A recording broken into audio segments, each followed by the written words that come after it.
Hello, this is the value proposition canvas for the International Church of Alicante in partnership with One Church Spain and a whole bunch of other amazing organizations that we'll talk about in just a little bit. We had the privilege of going to Spain this last week with a small group of designers that worked with me, and we began to jump in to this real life project that we're building, that we're designing for. We went and we're limited with all our tools, so we had the keynote of the value proposition canvas on the screen, but just not the ability to do a bunch of stickies. So I had printed out 11 by 17 sheets of the business model canvas and then the value proposition canvas. We tackled everything. We used tools from the ministry innovation class, the design star, the stakeholder analysis. We went through all of them and just we're looking for nuggets in each. But we'll tackle the value proposition canvas today. But because of our, no stickies and just different things, we couldn't blow it up on the wall. We ended up making a list of things, and so I provided a paper that is this canvas in print. The pictures of the canvas are there. As I tried to cut and paste all the information into the small little square and circle, it was just really difficult. So hopefully that works, and if not, then I'll redo it to your liking. But for now, that worked best for us. Let's jump right in. The value proposition canvas. We're going to start with customer segments, and before diving deeper into the circle, the rectangle that makes up one of the business model canvas, I just tackled that up front here. Who is the beneficiary, the target audience, what are their needs? And the primary, we're going to talk about a primary and a secondary, and we can break these into two different canvases if we need to. But for today, I'm so excited about both. So I just wanted to cover the ground for both. The primary is the international person living in the city and surrounding areas. In this case of Alicante, I've made this form vague because we're planning to repeat this in other spots in Europe. And so I didn't try to talk too much about Spain or Spanish specific things where I could. I'll refer to this primary beneficiary as the international from here on out. But let me describe them. They are most likely from another country. They are desiring a diverse international community, not necessarily trying to find other people from their country and culture. This is important. English is probably, I only say probably because of the USA, Great Britain, South Africa. English is probably not their native language, but they understand and speak it to some degree, and they desire to learn and grow in it. The national language of the country or city, in this case it's Spanish, is probably not their native language, but they may desire to learn and grow in it for personal or professional reasons. They may be single, they may be married. If they're married, they may be married cross-culturally. They are often well-educated, and they came to the country or the city because of their profession. Their context for work may be inside the country or even outside the country. On the flip side, they also might be looking for work and relationships and housing, more on that as we talk about needs and pain and all that stuff, jobs to be done. They may additionally desire connection to people from their familiar country or culture, but this would be a byproduct subgroup as their greater desire. This is important for our target audience. Their greater desire would be for the broader international community for community. So, and then lastly, they may or may not be a follower of Christ. So that's our primary target, the international. Secondary would be the team member looking for an opportunity abroad to further detail a missions opportunity abroad, though I don't think that is necessarily. There's a lot of people that just want an opportunity, looking for adventure. They're followers of Jesus and they want something. We're going to talk about that. I'll refer to this person from here on out as the team member. Let me describe these people. They want to serve and make a difference in a different culture and context. They're not just a follower of Christ, but they are growingly mature as a disciple. They have a sense of adventure. They have a growing appreciation for other cultures, their customs, their food, etc. This is important. English is probably their native language, though they may speak the national language of the country or city. This is most likely someone connected to the One Church family, though some may connect from other churches or organizations. We want to broaden this. This will be an Assembly of God International Church that we will be a core partner of. They can be any age, but they might be a 20-something or someone older and retired from their first career. We kind of identified this location because we feel like 20-somethings and retirement age folks would love to go there. Foodie, great weather, beautiful coffee shops, churros and chocolate. It's amazing. Okay. They also may come for a short season or longer, and they may come multiple times for different seasons. So we see this being something that people can come back to. This may be someone looking for a study abroad season, possibly part of the One Church School of Leadership or another church's leadership institute, and looking to be a part of its education and ministry site that we're going to begin in the country or city.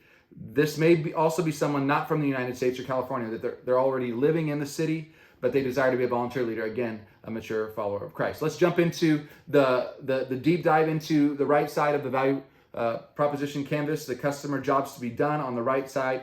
For the international, they're looking to be introduced to Christ, whether they know it or not, to fill the spiritual vacuum in their life, to grow in their morality, to fulfill their life's purpose, to matter, to not be alone in an otherwise unfamiliar place, to learn and use English, that's going to come to play, possibly to learn the national language, to find community, friendship, common ground, to possibly find a spouse to start a family, to find a Christian community for their kids to grow, to find success and growth professionally, and possibly to find a job and housing. For the team member, the secondary beneficiary, they're looking to fulfill their life's purpose or calling, maybe to discover or process through their calling, to grow in their faith spiritually, but also emotionally and relationally, to step out of rut and routine. They may just need something to kind of shock the system. They're following Jesus, they love him, but they need something just to get them out of their rut and routine. They want to be a part of something bigger than themselves, to be a part of an adventure, a unique journey, something new.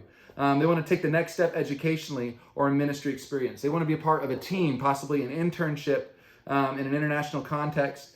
They want to learn a new language, possibly the national language of the country or city.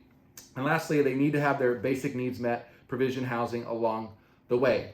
Let's jump into the pains, customer pains. For the international, I'm just going to blaze through this list.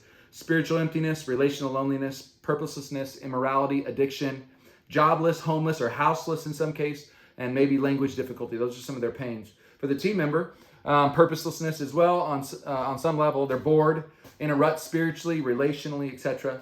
They have a struggle to walk in freedom. They have a narrow worldview.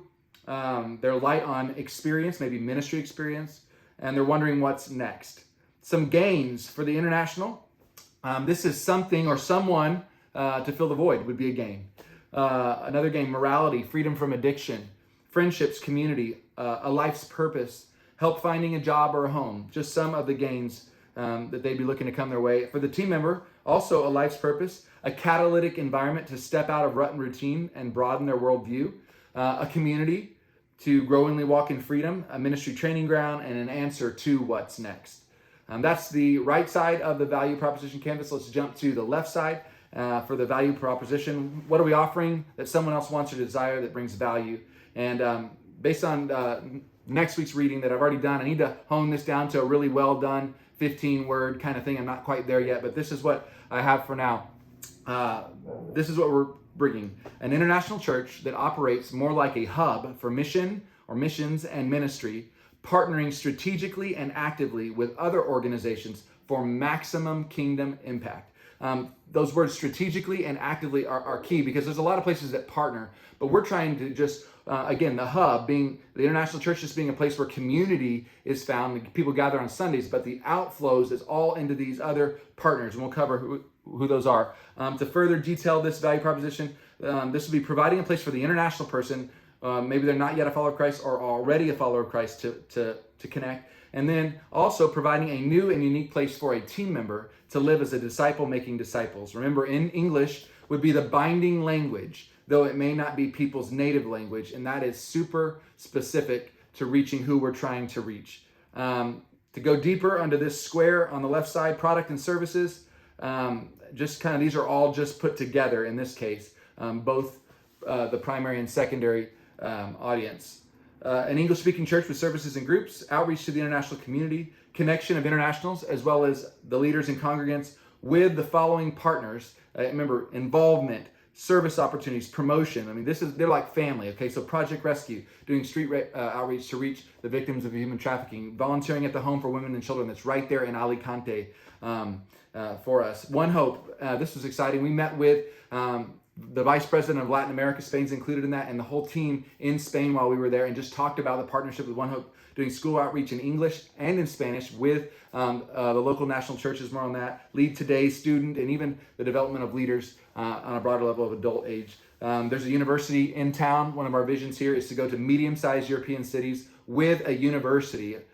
So Chi Alpha, or whatever the equivalent will be, we're looking to parallel the launch of a university ministry called Chi Alpha, like Chi Alpha, with the local church, and each volunteering and serving on the other's team. Global Passion is a ministry that sends students on missions trips, and we want to broaden it as a better middle ground step before, the MA, missionary associate, or a fully appointed missionary for the Assembly of God. There's this gap between the short-term trips and that. We want to create a place in which somebody can come and study abroad and utilize Global Passion in that regard, as well as another partner, our One Church School of Leadership and SCU. We've already kind of worked out some of those details.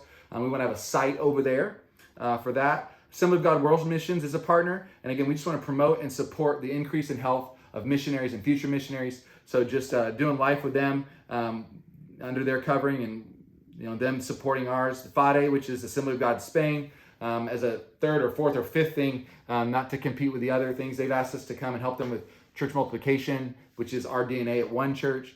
And then lastly, we have a amazing, relevant, cutting edge local church, Iglesia Cristo Vive, one of the best churches I've ever seen, that really looks like us stateside right there, that has opened their doors for us to gather and launch in their building. We want to partner with them for outreach, leadership development. So in addition to these partners, we see English conversation clubs, basically groups for those that want to practice, kind of an outreach opportunity. And lastly, we could see a business's mission arm, teaching language leadership or customer service that obviously serves as a backdoor for the gospel and an opportunity to generate income. Pain relievers, and I got to be honest that pain relievers and game creators for all of us, even as we read and we broke it down, these things blend together. It's very difficult to keep those separate. I'm sure you probably heard that before, but let me jump into these lists. Pain relievers, we feel like a pain reliever would be a consistent encounter opportunity for God's presence, whoever they are, the team member or the international. A community to combat loneliness, Freedom Quest or other addiction and struggle support groups. Practical needs, so job hiring or housing pages and links on our website. Language learning groups, mentioned that. Country and culture group connections, where it can be kind of a subgroup thing. And then lastly, this is a game creator, I think, a team to do life with, to grow, to find purpose, experience, and adventure. There's that word, gang creators. We feel like it would add value to people. A community that reinforces morality and walking in freedom, leadership training that has kingdom benefits in the marketplace and in ministry, community to find future spouses or serve one's family, like after school programs for kids to connect, opportunities to serve in the International Church or with one of the partners. We want to be a conduit for that, hands-on ministry experience and education, a game creator. And then lastly, this is a strategic midway step on the pastoral or missionary pathway. Let me explain. We believe that this will raise up pastors, that we send pastors in training who have an experience with and a heart for missions. We have a lot of pastors who don't have any clue what missions is all about. And this is going to be at their developmental season, or even at my age as we travel, as I bring my team over there, an experience in mission. And so it will give them also a growing relational Rolodex of missionaries to support. Again, just gone are the days where Bible college that missionaries and pastors are rubbing shoulders here at Southeastern or Southwestern. It's just not happening like it was. It's expensive, and these worlds are further apart. And this is an opportunity to bring some of those together. So we have raising up pastors with experience in missions, and then secondly, we have missionaries who've been trained and educated in a foreign context. I mean, wouldn't that be awesome? To, like, instead of sending them to, Waxahachie, Texas, we actually get them on the field and they can work on their education and get experience right there. I love that. Trained and educated in a foreign context, and who have an understanding of how the local church, that's so important because local churches are a big part of sending missionaries. They have an experience being involved. So we really see a game creator being the partnership between, like the excuse that this international church is, but really it's about some of these partners that give a wealth of blessing and experience. Okay, that's the canvas. Let's quickly just tackle the question about Almquist consumer values, and which are really focused or seen in our value proposition, which that it appeals to. And again, you've got the functional, emotional, life-changing, and social impact, these categories. And I just identified under functional, organizes. I think this is organizing things in a new way, putting things together that are all close. It's kind of like the Kaiser of missions and ministry. We're putting it all together. And then quality, I think it's going to be high quality. Sensory appeal, there's going to be a lot to experience and take in and learn from, but with accountability and mentorship. Variety, again, for the international, there's going to be just a lot of different ways that they can connect to not just experience the Lord in His presence, but make a difference. I think fun and entertainment, obviously, you should see this place, a great place. Badge value, belonging, to belong to a community. Under life-changing motivation, self-actualization, provides access. We're giving access to people where otherwise they're limited. Modesto, that's where I live. Experience would be so narrow. Self-transcendence, under social impact, integrates. I also see the values of connects and affiliation being key here. And so those are some of the consumer values that I think this appeals to.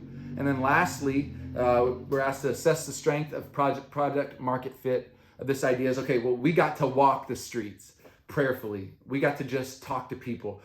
We got to already do our focus group, get feedback. We've talked with international people. We've conducted interviews with key leaders and people who know our target audiences. And just all the way around, we feel like we have a product market fit. We need to work on the language. This video is probably way too long. We need to figure out a way to talk about it with clarity and be concise. There's a lot of work to do on that front. But as far as the overall concept, we feel like it's looking good. I'm pretty excited to share how this jumps into the business model canvas, which I've already been able to do. And so more on that soon. God bless you.